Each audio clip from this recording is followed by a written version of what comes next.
savez qu'aujourd'hui en France, si vous faites une demande de régularisation et que vous représentez une menace à l'ordre public ou un trouble à l'ordre public, votre demande de régularisation risque d'être rejetée, bien que vous remplissiez toutes les conditions pour prétendre à un droit. Est-ce que vous savez qu'aujourd'hui en France, si vous êtes arrivé en France, vous êtes en situation irrégulière au moment de votre régularisation, il peut vous être reproché si vous avez été entendu dans des faits avec des personnes dont la moralité est douteuse, vous pouvez vous retrouver dans de...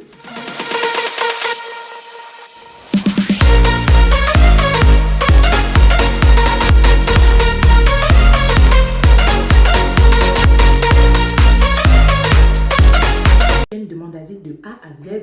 Je reviens aujourd'hui avec une nouvelle vidéo très courte, qui va être très succincte, où je vais partager avec vous une expérience professionnelle que j'ai vécue il y a quelques mois et qui pourrait vous être utile. Donc, au sortir de cette vidéo, l'idée, ce serait d'apprendre de la situation de ce monsieur, quelqu'un qui est arrivé en France en 2022. Donc, j'accompagne quelqu'un qui est arrivé en France et qui a déposé une demande d'asile. Jusque-là, c'est clair. Passé au guichet unique pour demande d'asile, il a été enregistré et voilà, sa demande d'asile a été déposée et il attend d'être convoqué.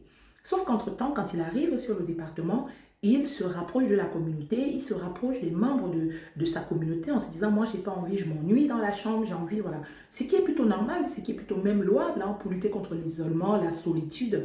Il est conseillé de se rapprocher, de sortir de chez soi, de faire du bénévolat, voilà, de se rendre utile, question de faire passer l'asile. Le temps d'asile, il est très long, donc voilà. Se rendre utile, c'est plutôt bénéfique pour les personnes. Donc, cette personne-là, elle se rapproche de la communauté et elle se rapproche d'un groupe de personnes avec qui elle avait coutume de traîner, voilà, de passer du temps. Quelques temps après, je reçois un courrier de la préfecture d'une convocation par les services de l'État. Et je me dis, c'est bizarre. Ce monsieur, il n'a pas fait une demande de titre de séjour en concomitance à la demande d'asile. Il n'a pas sollicité, je ne comprenais pas pourquoi il était convoqué. Je rappelle que ce monsieur était en procédure normale. Donc, il est convoqué et je sens, quand je fais l'entretien avec cette personne, je me rends compte qu'il est il est inquiet, il ne comprend pas, il est inquiet de cette convocation-là. Et surtout, moi, par curiosité, parce que c'était la première fois que j'avais une convocation de cet ordre-là, je me dis, bon, ok, bon, je le rassure et je lui dis, je vais vous y accompagner. Donc, quand je vais à cet entretien-là, donc à la préfecture, il a été, donc son attestation de demande d'asile a été changée. Il est passé d'une attestation de demande d'asile procédure normale à une attestation de demande d'asile avec procédure accélérée. Bon, je ne reviendrai pas là-dessus parce que j'avais fait déjà une vidéo. Pourquoi on met des personnes en procédure accélérée? Il faudra aller checker, il faut aller regarder sur l'ensemble des vidéos que j'ai déjà faites. Donc, il est mis en procédure accélérée et puis il s'est dit peut-être ça va et tout. Et quand je reviens au bureau avec lui, j'essaye d'échanger avec lui pour comprendre vraiment ce qui s'est passé. Donc il me raconte que voilà, il était un soir assis avec des amis autour je ne sais pas de quoi et donc il y a eu un contrôle de police et suite au contrôle de police, ils ont été tous ramenés en garde à vue et en garde à vue, il a été entendu et voilà. Et puis on lui a dit, on l'a libéré parce qu'il n'avait rien et parce qu'il n'avait rien fait et on l'a libéré et il s'est dit bon voilà, c'était fini pour moi. Il n'a pas voulu m'en parler parce que c'était pas intéressant, parce que c'était pas important, mais qui ne comprend pas pourquoi sa position doit être changée. Donc, à l'instant, moi, la question que je pose à l'agent de la préfecture, je dis, mais dans de telles situations, est-ce qu'il n'y a pas de présomption d'innocence? L'agent de la préfecture, tout simple, elle me raconte que non, dans les situations, voilà, il y a eu, depuis l'affaire de la petite Lola, il y a eu, voilà, une demande du ministre de l'Intérieur, à l'époque, c'était Gérald Darmanin, de visser la vis. En gros, c'était d'être très rigoureux sur des personnes qui commettent, qui sont citées dans des affaires illégales et qui seraient en situation de régularisation ou qui seraient en demande d'asile. Donc, ceci fait. Une fois, voilà, après, c'est passé, il est rentré dans le centre, pas de souci. Quelques mois après, il est convoqué à l'OFPRA. À l'OFPRA, donc il est entendu.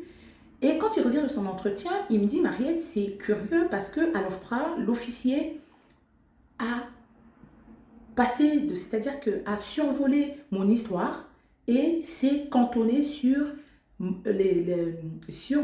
l'histoire, le fait où j'avais été entendue à Limoges.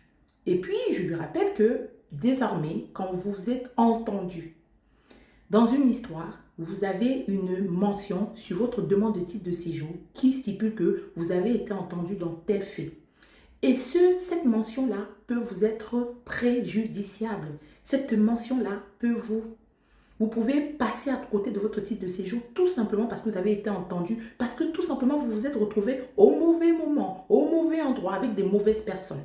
Donc ce monsieur-là, donc, il est très curieux et quand quelques mois après, sa demande d'asile est rejetée. Et quand sa demande d'asile est rejetée, je prends l'entretien, je vais regarder sur le compte rendu de l'entretien et je me rends compte effectivement qu'il y a pas mal de questions qui lui ont été posées tournant autour de la situation qu'il avait vécue où il avait été entendu au commissariat, au poste de police. J'appelle l'avocat avec qui j'ai coutume de travailler et je lui dis, mais Blaise, c'est bizarre parce que dans ce monsieur, et quand on est en train de parler, il me dit, envoie-moi les éléments. Donc, je partage les éléments du dossier et il me dit, Mariette, fais attention parce que dans ce style de dossier, à la CNDA va suivre la décision de l'OFPRA. Je dis, mais c'est bizarre. Lui, ce monsieur, il a quitté le pays parce que c'est des faits réels. En plus, ces éléments de crainte par rapport à sa demande d'asile sont réels parce que c'est un fait d'actualité en plus dans son pays d'origine.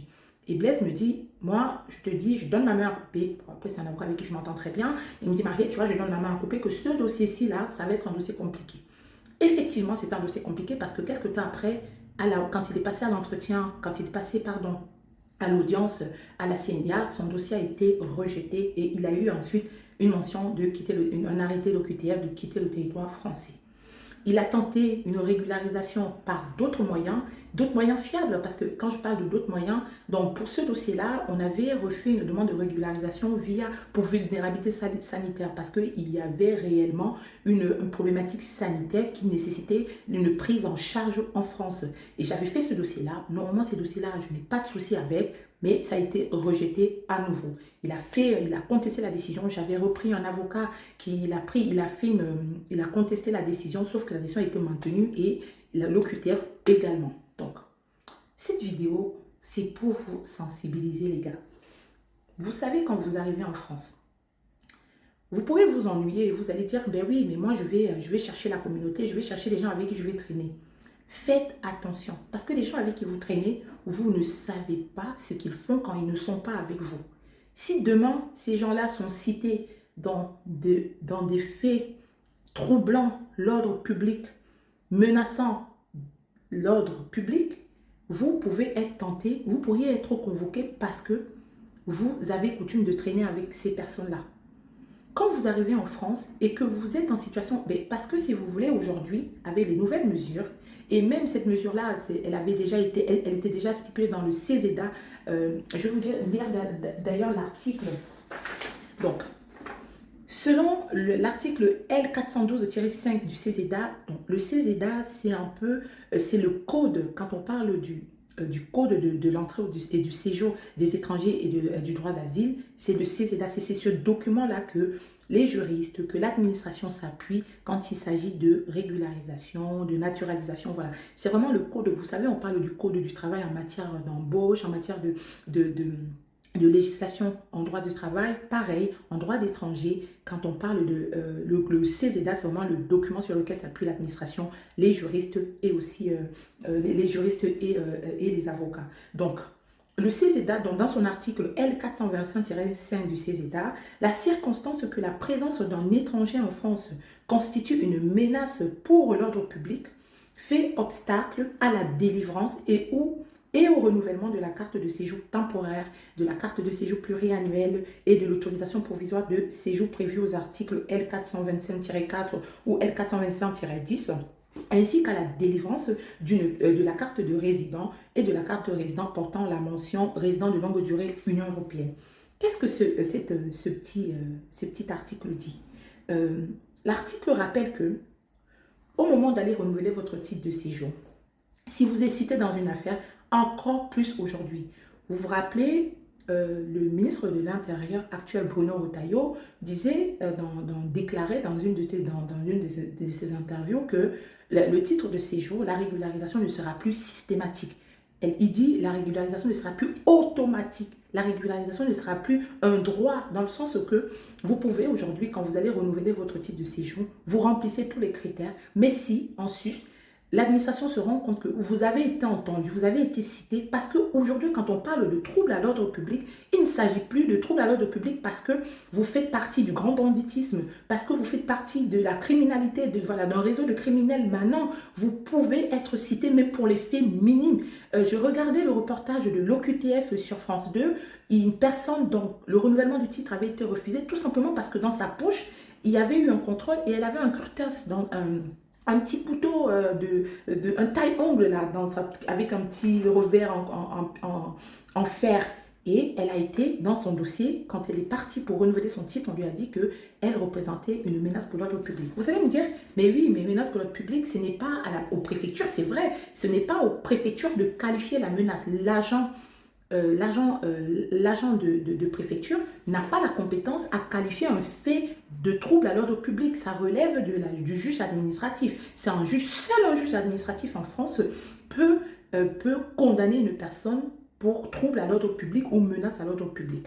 Donc, mais aujourd'hui, quand il se passe un fait divers impliquant un étranger, la première administration qui est pointé du doigt, c'est la préfecture. C'est-à-dire que quand il y a un fait divers où il y a un étranger ou une personne qui a été régularisée, la préfecture est pointée du doigt et on lui demande des comptes. Et qu'est-ce qui va se passer qu'est-ce qui se passe désormais? Ça fait que la préfecture, pour se couvrir, quand vous venez renouveler votre titre de séjour, si dans votre dossier, elle se rend compte que vous avez, quand elle regarde dans les logiciels que vous avez été cité dans une affaire concernant un trouble, même minime, même si c'est un fait minime, parce que quand on parle de trouble à l'ordre public, ce n'est pas que ça peut constituer aussi des faits dégradants. Par exemple, si jamais vous avez dégradé un espace, si vous avez fraudé au transport, il y a tellement de faits qui font que si vous avez été condamné, si vous avez été, même parce que cette personne-là n'a jamais été condamnée, la présomption d'innocence n'existe pas. Et ce que rappelait encore Bruno Retailleau dans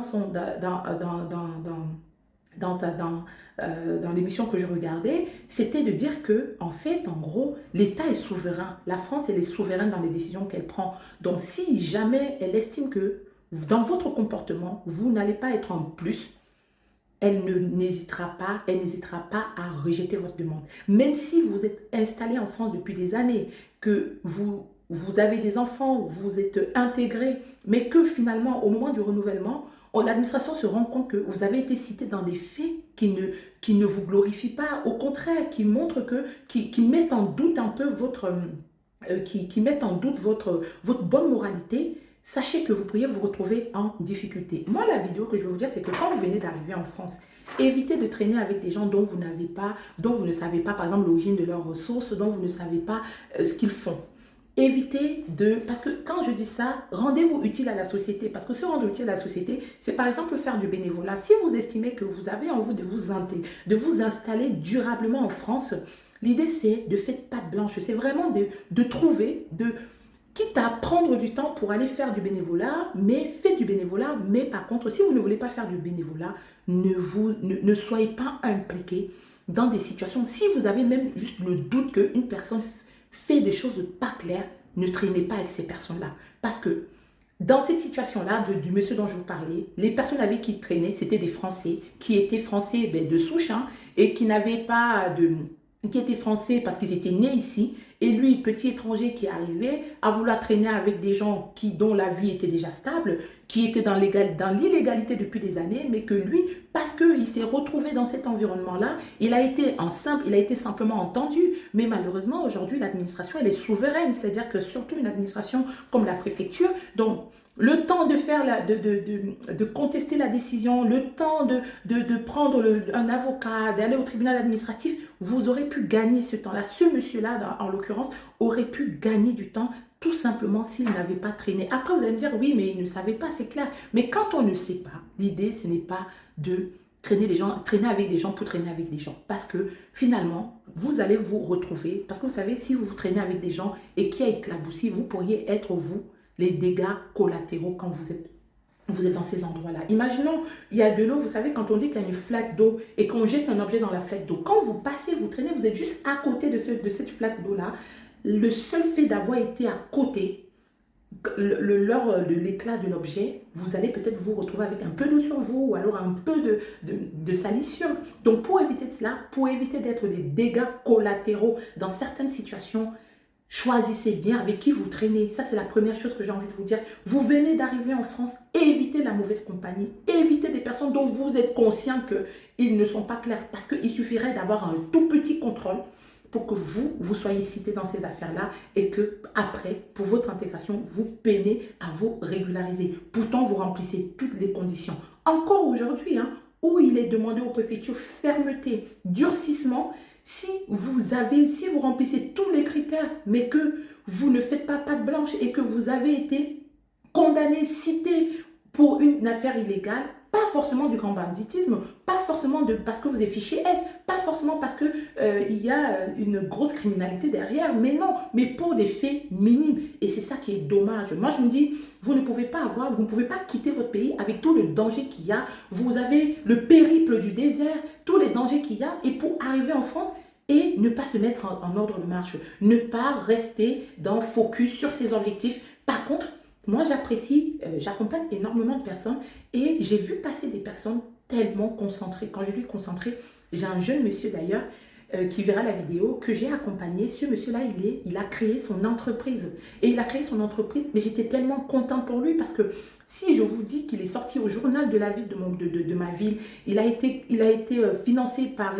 Aujourd'hui, si vous faites patte blanche, c'est à votre honneur. C'est-à-dire que c'est vous qui avez à y gagner, pas l'administration. Parce que si demain, l'administration, les agents qui y bossent, ils rentreront chez eux, ils n'ont pas de problème. Mais c'est vous qui, parce que votre demande sera rejetée, parce que vous ne serez pas en situation régulière, vous serez vulnérable, vous serez dans la précarité. Parce que oui, le manque...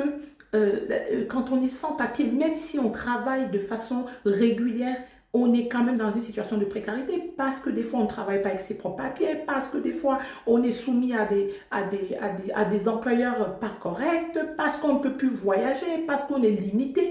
Donc oui, l'administration, tant qu'on n'a pas une situation, et même quand on a une situation claire, il faut rester dans la légalité. Il faut chercher à s'intégrer parce que votre intégration va être pour vous, en fait, c'est ça qui va vous ouvrir des portes.